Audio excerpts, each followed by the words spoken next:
Mikhail Bakhtin, 1895-1975, nacido en Rusia y muerto en la Unión Soviética. Nos acercamos a este autor por el pensamiento dialógico. ¿Y en él qué encontramos? Pues su tesis epistemológica sobre la que se asienta, no su teoría, pues no era amigo de explicaciones clausuradas, sino su pensamiento en continuo dinamismo de que el lenguaje nunca es neutro. Depende de una dialogicidad sociohistórica.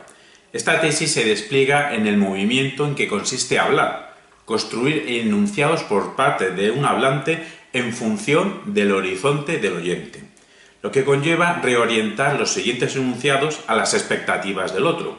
Todo ello en pro de la comunicación y entre fuerzas ideológicas sociales. En el planteamiento de Bakhtin, lenguaje igual a pluralidad discursiva, en un mundo ideológico, sociohistórico, cultural, con una tendencia centrípeta hacia la unicidad lingüística y otra tendencia centrífuga hacia la diversidad lingüística. Pues bien, este pensamiento en torno a Bakhtin, al que se le atribuye también el círculo de Bakhtin, un supuesto círculo de pensamiento científico muy potente en la segunda mitad de los años 20, pues ha sido reconocido como uno de los mayores intelectuales del siglo XX. Tal es así de que, siendo un autor aislado, porque tuvo problemas vitales importantes, tuvo problemas de salud, tuvo problemas políticos, de arresto, exilio, penuria económica. Finalmente, ya en la edad mediana, pudo encontrar trabajo en la docencia universitaria, estuvo trabajando 17 años en la Universidad de Mordovia, pero no estuvo en la parte oficial del mundo académico soviético. Entonces llama la atención que desde su aislamiento, aunque tenía discípulos, supuestamente, Volosinov, Mendemedev, pues supo desplegar, supo desarrollar toda una teoría que ha sido precursora de los mayores desarrollos en ciencia del lenguaje y en ciencia de la literatura que ha habido en el siglo XX. Asimismo, también se le considera precursor del existencialismo, del análisis del discurso, de Foucault y en general de la posmodernidad, incluso de la gramática generativa de Chomsky. Todo ello a partir de 1960-70, cuando se le empieza a recuperar, se le empieza a traducir y se le empieza a elogiar, y su obra se extiende desde Francia a Estados Unidos a todos los rincones del mundo teórico e intelectual que tenga que ver con la comunicación, con el lenguaje, con literatura, con la creatividad, con el juego, con las máscaras, con la idea de carnaval. Tiene conceptos importantes como el de cronotopo, géneros discursivos, el dialogismo en general. ¿Y desde dónde desarrolla este despliegue? Este despliegue lo desarrolla a partir de unas obras. En 1909 le publican el artículo Arte y Responsabilidad. En los años 20 escribe, pero no publica, dos obras en un contexto filosófico que serían Hacia una filosofía del acto ético y El autor y el héroe. Serían precursoras del existencialismo y serían un aporte a la estética. Luego ya de 1927 a 1929 es cuando se produce supuestamente su mayor despliegue creativo a nivel científico, intelectual, teórico, académico. En 1927 publica Volosinov un libro titulado Freudismo, que es una crítica fuerte al psicoanálisis, que a partir de los años 60-70 se considera que estuvo firmado por Volosinov, pero o bien muy influido por Bakhtin, o incluso literalmente escrito, pero no firmado por Bakhtin. Asimismo ocurre en 1928 con el método formal en los estudios literarios de Medvedev, considerado también discípulo, amigo suyo del círculo de Bakhtin, y es una obra científica, seria, analítica, rigurosa, minuciosa, que hace un análisis sobre el formalismo soviético en lenguaje, en literatura, que recibe elogios porque sabe hacer buenas preguntas. El problema sería en las respuestas. Esta obra de Medvedev, supuestamente, a partir de los 60, 70, pues también forma parte de los textos disputados en los que pondría Medvedev la firma, pero la autoría real sería de Bakhtin. Hay varias hipótesis del porqué de esta traslación de la autoría. Tendría que ver con problemas de Bakhtin para publicar, con la impronta religiosa de su obra y su personalidad, y estos textos más bien son dentro de la tendencia sociológica del momento. No es que sean 100% marxistas, pero están en las coordenadas. Pero cuando sí publica con su nombre, y prácticamente es el único libro que en vida firma, en 1929, que es Problemas de la obra de Dostoyevsky. Esta obra con posterioridad será reconocida con un gran valor por ser considerada la obra pionera en el dialogismo, junto con el marxismo y la filosofía del lenguaje, firmada por Volosinov, atribuida a partir de los 70 a Bakhtin. Siguió escribiendo sin publicar en torno a los años 30 el discurso en la novela, y ya en los años 50, cuando ya tiene un puesto de trabajo universitario relacionado con la enseñanza de literatura, estuvo trabajando 17 años, pues los géneros discursivos, ambas dos obras, el discurso en la novela y los géneros discursivos, estarían insertados en una etiqueta que podemos llamarla de poética sociológica. Para poder adquirir rango académico, realizó una tesis doctoral, la escribió en los años 30, la presentó en 1940, por problemas obvios de la Segunda Guerra Mundial, no pudo defenderla hasta 1946, una defensa en dos tiempos, porque también tuvo que presentarla otra vez, o ya de forma definitiva, en 1949. A partir de los años 60, su obra se empieza a conocer dentro de la Unión Soviética y a partir de ahí al resto de Europa y Estados Unidos. Y en 1963 se produce una segunda edición, pero revisada, de su obra principal sobre Dostoyevsky. Obra que en el año 29 su originalidad estaba en hacernos ver que Dostoyevsky, en su narrativa, consigue una polifonía de voces en las que la voz del propio narrador, del propio Dostoyevsky, no es una voz prioritaria. Todos los personajes tienen su voz y hay una intersección de voces, una polifonía de ideas. En 1963 se edita su tesis en Rabelais, pero se edita de forma revisada en función de cómo fue presentada a la universidad. ¿Y cuándo se produce esta difusión de su obra? Pues a partir del verano de 1961, cuando tres jóvenes investigadores del Instituto de Literatura Mundial de Moscú, Bocharov, Gachev y Kozinov, se trasladan a Saranas, donde vivía Bakhtin, para conocer al autor de la obra de 1929, Dostoyevsky, y para poder ver su tesis sobre Rabelais. Traducen publican, reeditan ambas obras en ruso, las traducen, y a partir de estas traducciones se empieza a conocer en Europa, Estados Unidos, y recibe bastantes elogios. El siguiente paso en la difusión es el artículo de 1973 de Ivanov, que viene precedido por una conferencia del mismo contenido de 1970, en la que Ivanov ya plantea la tesis de la omnipaternidad de Bakhtin respecto a los textos disputados, el freudismo, el marxismo y la filosofía del lenguaje y el método formal en los estudios literarios. Se considera que los textos disputados, junto con Dostoyevsky, tienen un planteamiento similar, lo cual la explicación sería de un único autor, y cómo se presenta a Volosinov y a Medvedev como autores oportunistas, incluso mediocres, pues la explicación tiene que ser Bakhtin, ¿no? Que era supuestamente el líder de un círculo científico de pensamiento.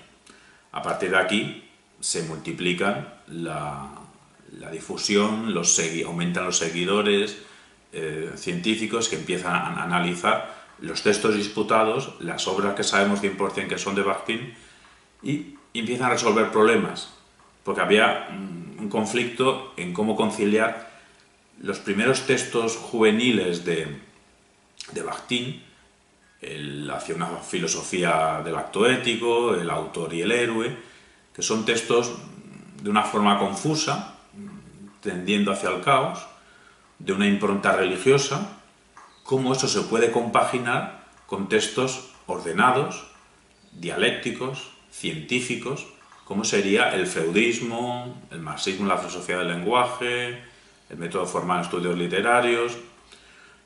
La explicación vendría a ser que una explosión de diversidad, un Bakhtin en continuo dinamismo, un pensador que no solo se limita a ofrecernos su pensamiento sobre el dialogismo, sino que lo vive, lo manifiesta, él mismo es dialógico, él mismo nos presenta una polifonía de voces, él mismo refleja su pasión por las máscaras, por el juego, en este juego de publicar con otros nombres, y esa sería la explicación, y se hacen esfuerzos en muchos libros, muchos artículos, muchos congresos, muchas revistas especializadas, de hacer ver la continuidad en la obra de Bakhtin.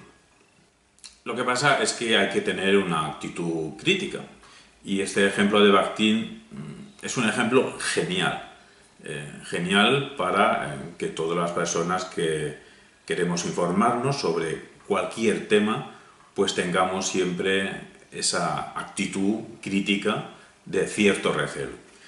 A partir de los años 90, del año 2000, de este siglo XXI, pues son varios los analistas que han estudiado la obra de los textos disputados, la obra de Bakhtin.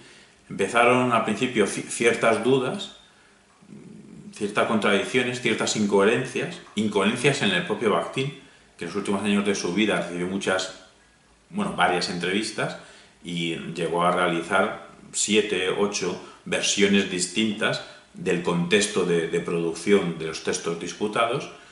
Al final, analizando, pues se llegan a conclusiones distintas de lo que hemos presentado hasta ahora. La obra principal es Bakhtin, desenmascarado, de Christian Botha y Jean-Paul Broncard. Y lo que vamos a decir a partir de ahora es una exposición sacada de Bakhtin desenmascarado. ¿Qué nos dicen Broncard y Botha? Nos explican que Bakhtin es que empieza mintiendo ya desde el principio. Ya desde que era joven se atribuyó parte del currículum de su hermano mayor. Realmente, con los datos académicos en la mano, Bakhtin nunca debería haber llegado a un puesto académico, a no ser por las trampas que realizó en su currículum. Y vamos a ir obra por obra el despliegue que ha recibido tantos elogios de tantos académicos, pues vamos a ver en síntesis uno por uno. Arte y responsabilidad, artículo de 1939, ciertamente publicado y ciertamente de Bakhtin. Una sola página. Solo consiste en una página, no es que sea aquí un artículo. Lo que pasa es que una sola página es suficiente para decir algo de calidad. Lo que nos ofrece aquí Bakhtin es su tesis de la culpabilidad ontológica, supuestamente anterior, que deberíamos tener todas las personas y todos los artistas. Pero bueno, es un tema de Bakhtin. Si Bakhtin se siente culpable ontológicamente, esa culpabilidad yo no tengo por qué atribuírmela. Cosas de Bakhtin. Luego vayamos hacia las obras que escribió pero no publicó en los años 20, a principios, hacia una filosofía del acto ético y el autor y el héroe. Pues claramente han demostrado estos autores, y basándose en otros que lo han demostrado a su vez, que estas obras hacia una filosofía del acto ético y el autor y el héroe tiene préstamos no señalados de Scheler, Hartmann, Lasch, Cohen. O sea, evidentemente formación de la filosofía alemana la tenía. Tanto la tenía que la cogía, la robaba y sin reconocer las fuentes las ponía como si fuesen textos suyos. Cabe decir que se atribuye a Bakhtin el ser pionero del dialogismo, pero con los datos históricos en la mano, en 1923 Jakubinsky publica La palabra dialogal. Y posteriormente en las obras de Bakhtin, pues coge temas, contenidos de La palabra dialogal de Jakubinsky. A todo esto, después de muchos análisis, la obra El freudismo de 1927, que en vida nadie cuestionó que fuese de Bolsólinov, que en los años 30, 40, 50, 60 nadie cuestionó que fuese de Bolsólinov, solo se cuestiona a partir de Ivanov, 1970, pues después de decenas de análisis, el freudismo es 100% de Bolsólinov.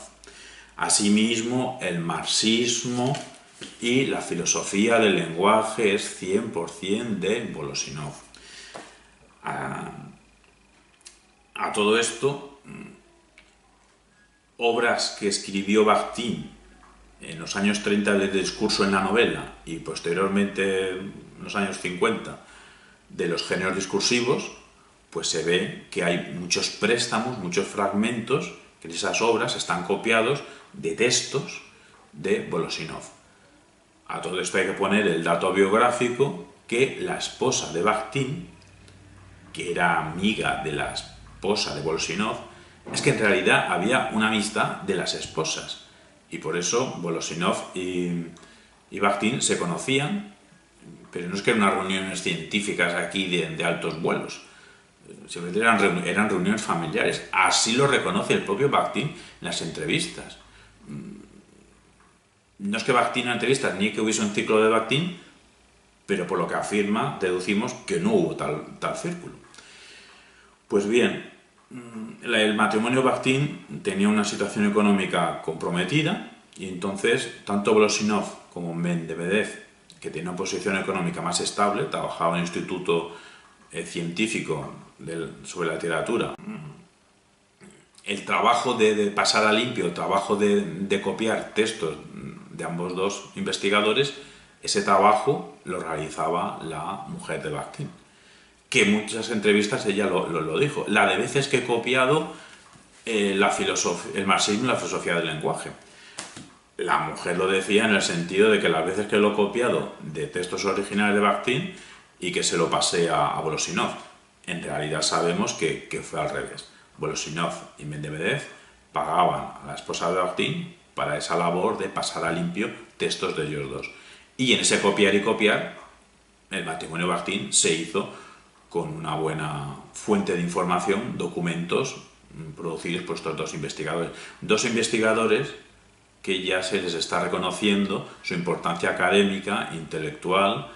No eran unos mediocres, no eran unos oportunistas, eran realmente unos jóvenes rigurosos, disciplinados, analíticos, minuciosos, detallistas, que estaban construyendo una teoría nueva a partir de la teoría vigente que estaba en ese momento en la Unión Soviética, en los años 20, en ciencias humanas y sociales, que era el formalismo.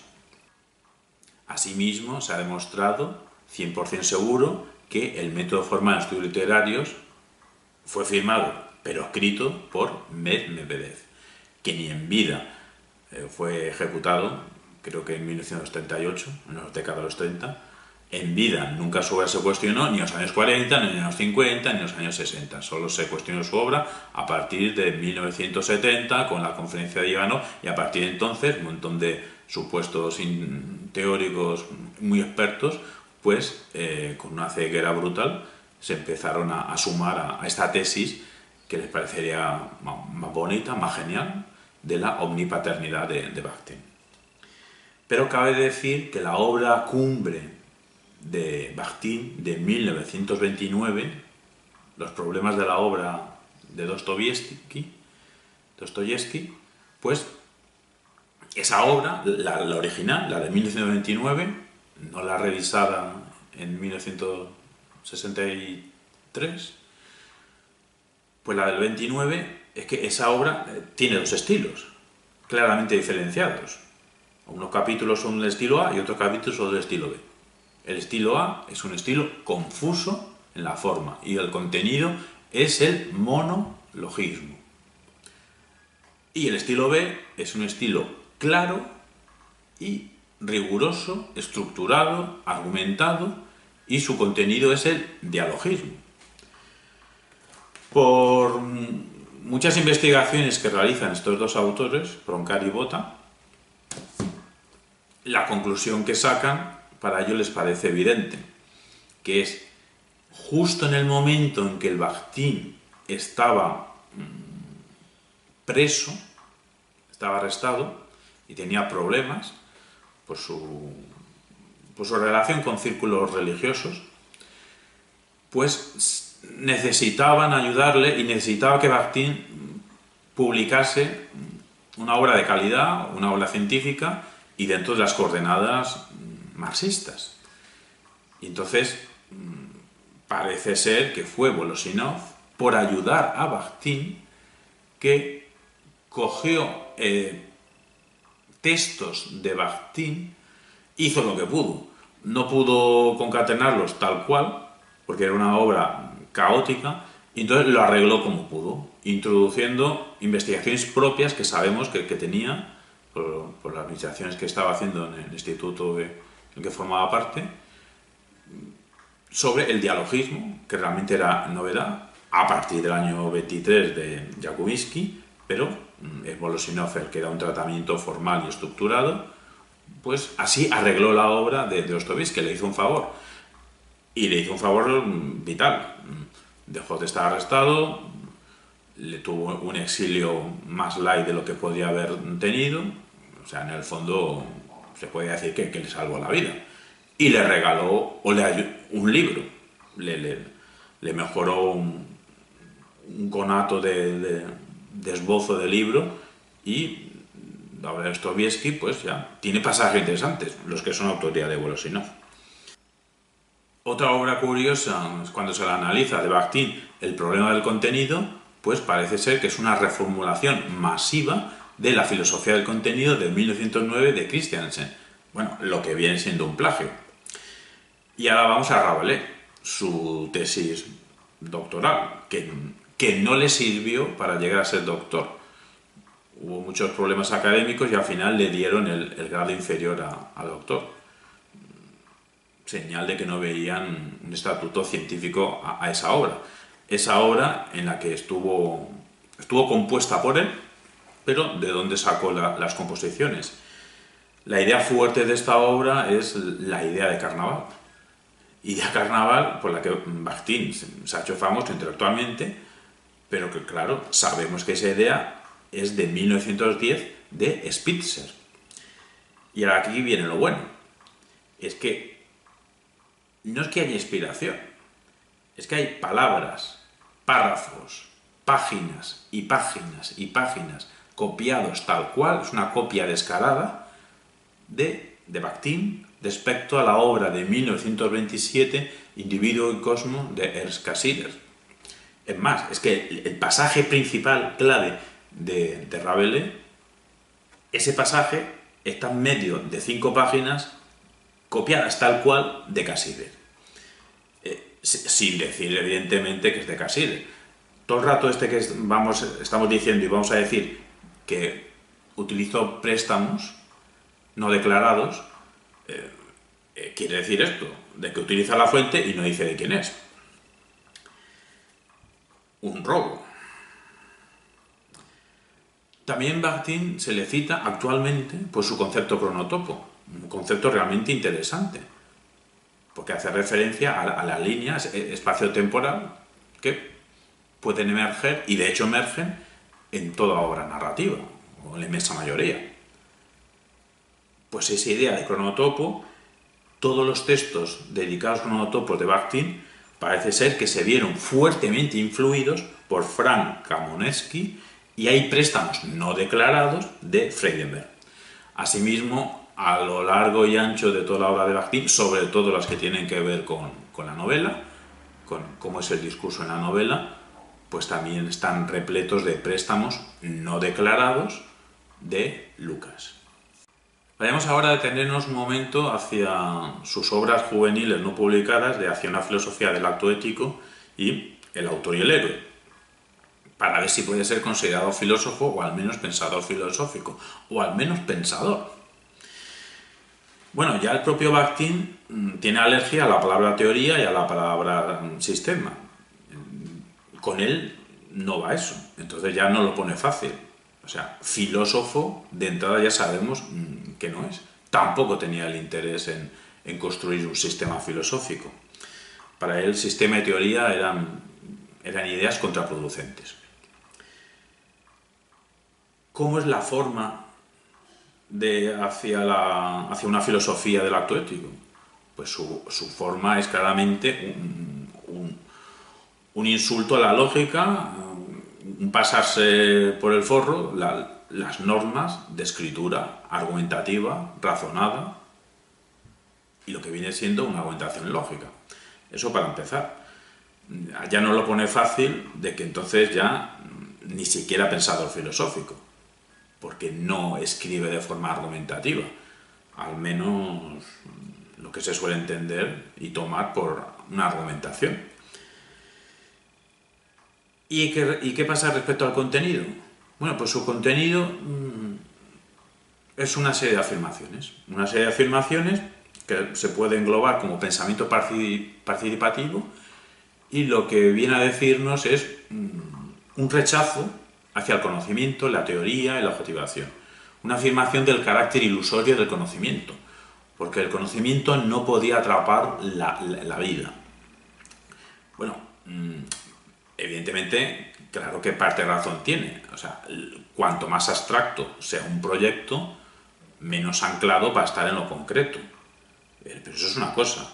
Y otra cosa es sacar la conclusión de que cortamos y el hilo del globo, de lo abstracto, y lo dejamos volar. ¿Y que nos quedamos? Con la cinta, ¿no? O sea, una cosa es la dificultad de dar de sí, de dar cuentas de la realidad cotidiana, de lo teórico, de lo objetivo, y otra cosa es que haya que prescindirlo. Sus afirmaciones del carácter ilusorio del conocimiento, pues al no ser algo real, el conocimiento no puede atrapar los actos de la vida. El mundo vital no es determinable ni por las categorías científicas teóricas, pero tampoco por la intuición estética. Porque claro, en épocas parecidas, de los años 20, Wittgenstein, en el Tractatus año 21, pues claro, nos dice que la ciencia tiene unos límites, que el límite es el lenguaje que puede dar cuenta mediante figuras de la realidad, y no puede expresar lo que queda fuera. Pero la actitud ética, estética para Wittgenstein del Tractatus estaría ahí y se puede conectar con ella de una forma no expresable de forma lógica. Sería lo místico. Pero bueno, es que Bakhtin, que por otros cauces también tiene ramalazos pseudomísticos, tampoco deja la estética. Bueno, la dejará de cierta manera, que lo vamos a comentar dentro de un momento. Pero nos dice que la intuición estética tampoco da cuenta de la vida. Bueno, entonces, ¿qué nos queda? Una vida que, lo estamos diciendo, no se puede objetivar. Pues ¿qué nos queda?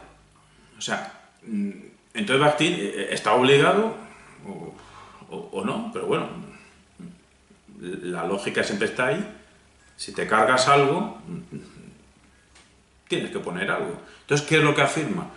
Pues que la vida sería una esencia moral que conectaría con nuestros verdaderos acontecimientos de nuestro ser que tendría un referente, que es Dios. Cualquier tesis no ofensiva con el género humano o incluso la naturaleza entera se puede defender. Pero claro, lo que es un poco contradictorio es estar en un ambiente académico, fue 17 años profesor universitario, y hacer un ataque al conocimiento, a la ciencia, a la teoría. Me parece perfecto. Pues entonces quítate de la universidad. O sea, no puedes jugar a dos bandas. No puedes estar en un oficio que supuestamente tiene que ver con la producción de teorías explicativas de la realidad y por otro lado contarnos que la realidad es inasequible para la ciencia, la teoría, etc. Bueno, bien es verdad que estos textos son juveniles, pero veremos que este componente teológico de base, de fondo, este sí que es una constante larvada en la obra de Bakhtin, ¿no? ¿Qué nos viene a decir? ¿Cuál es la síntesis de esta obra? De hacia una filosofía del acto ético, que el sentido del acontecimiento del ser es Dios. La base de texto de Bakhtin es Dios, igual que en la Edad Media. Dios sería el único garante de la actividad cultural. Por eso las obras artísticas también nos llevan al vacío si son obras inertes. ¿Y cuáles son esas obras inertes? Aquellas en las que el artista no cumple su misión. ¿Y cuál sería la misión del artista? Pues comprometerse con una producción de artefactos de cara a la contemplación. El trasfondo teológico, pseudomístico, está presente en toda la obra de Bakhtin. En resumidas cuentas, su discurso no es sistemático, porque no construye teorías, tampoco quería. No es filosófico, porque no es argumentativo. No es científico, porque es epistemológico, y en realidad es un discurso pretendidamente religioso con ramalazos pseudomísticos. Por todo esto, Bakhtin, más que un postmoderno, más bien sería un premoderno. Cerramos no es nuestra explicación, es nuestra reformulación de lo que nos han explicado en Bakhtin desenmascarado, de que a Bakhtin lo puedes enfocar de dos maneras. Bueno, todavía hoy, en mayo de 2018, si entras en Wikipedia, Bakhtin, las obras de los textos disputados se atribuyen directamente a Bakhtin. El freudismo, el marxismo y la filosofía del lenguaje, todo eso se atribuye a Bakhtin todavía en 2018. Pues hay dos Bakhtines.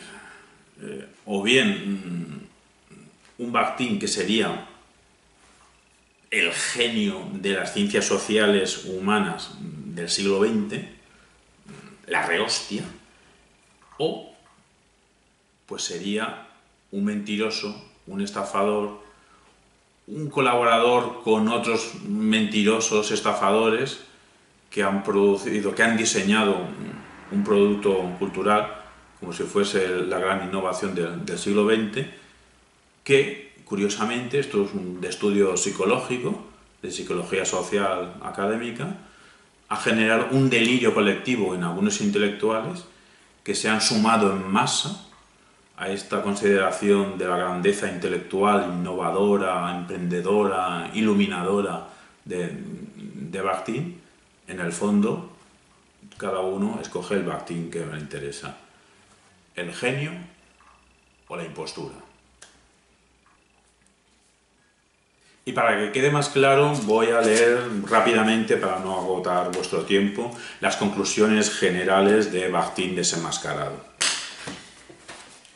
En este asunto de los textos disputados solo existió porque Bakhtin, contando con el apoyo de sus promotores moscovitas, se puso a declarar a lo largo de los años 60 que él era el autor efectivo de la principal obra de Medvedev, así como de prácticamente la totalidad de los textos de Volosinov, obras excepcionales que habían sido publicadas en la segunda mitad de los años 20. En esa misma época, Medvedev y Brosinov eran los investigadores y profesores universitarios reconocidos que llevaban a cabo estudios relacionados con las ciencias del lenguaje y la literatura en el marco del Instituto de Leningrado, estudios publicados y posteriormente reivindicados por Bakhtin, a pesar de existir pruebas de archivo que evidencian su autoría. Con estos dos investigadores aún en vida, y a pesar de la gradual deriva inquisitorial de su entorno, nadie cuestionó nunca su calidad de autores de los textos que firmaron, y su autoría tampoco fue jamás puesta en duda por los diversos analistas de sus obras, hasta que a comienzos de los años 70 se presentó y difundió en un artículo de Ivanov la tesis de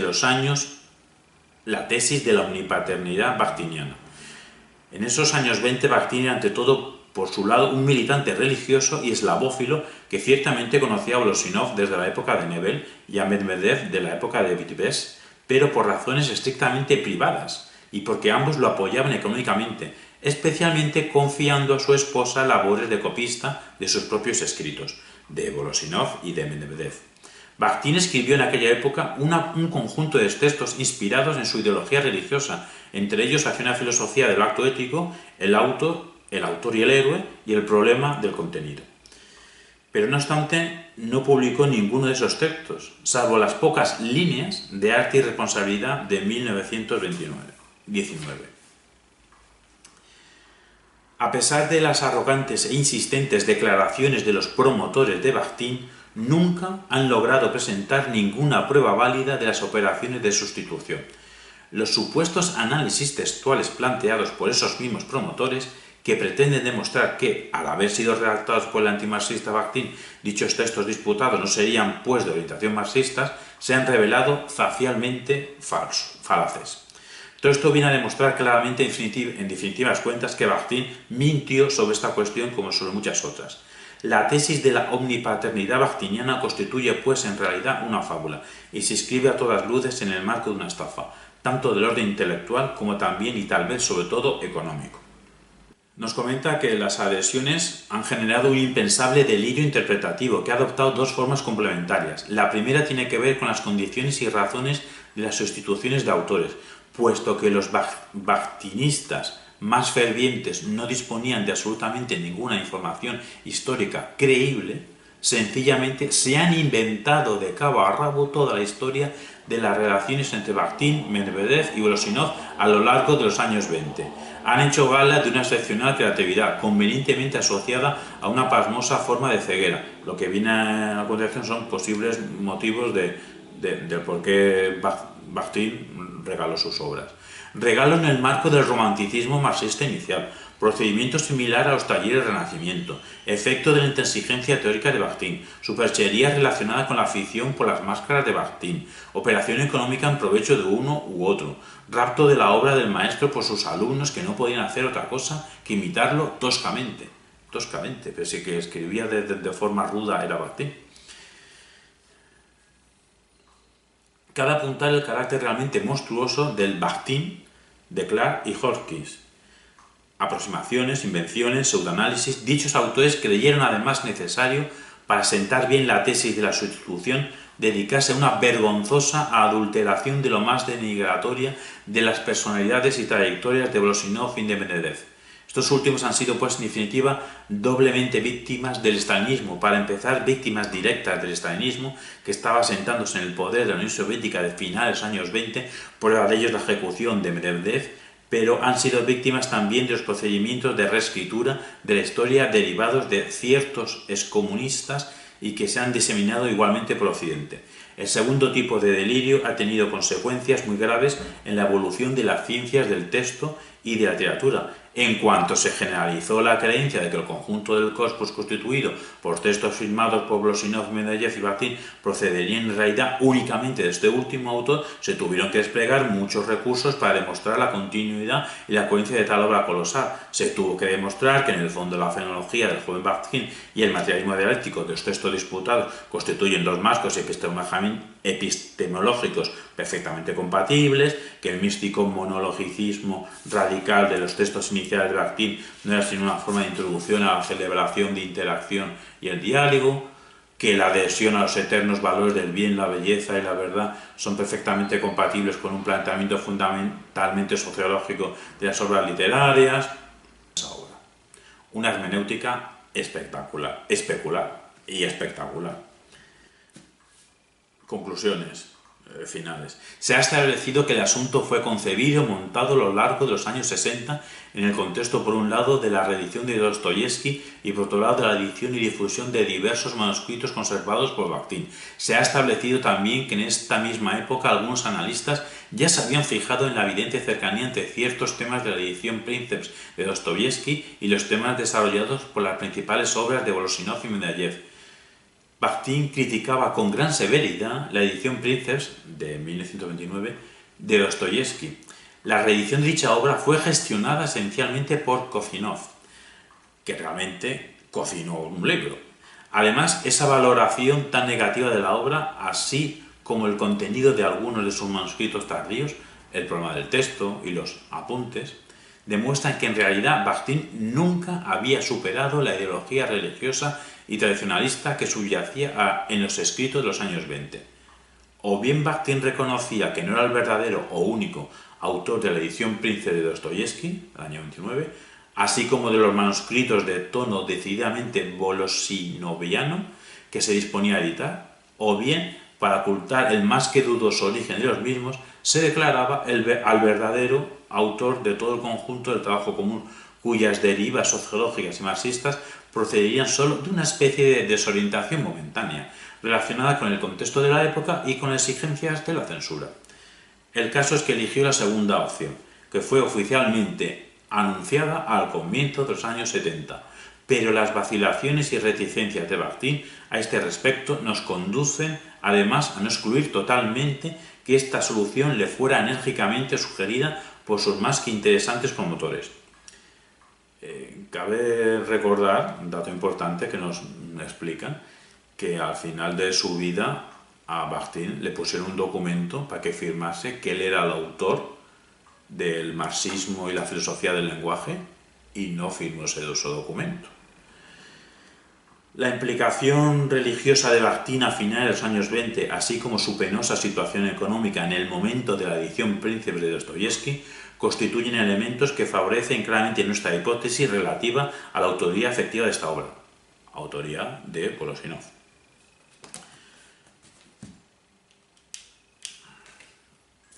Mikhail Bakhtin, genio o impostura.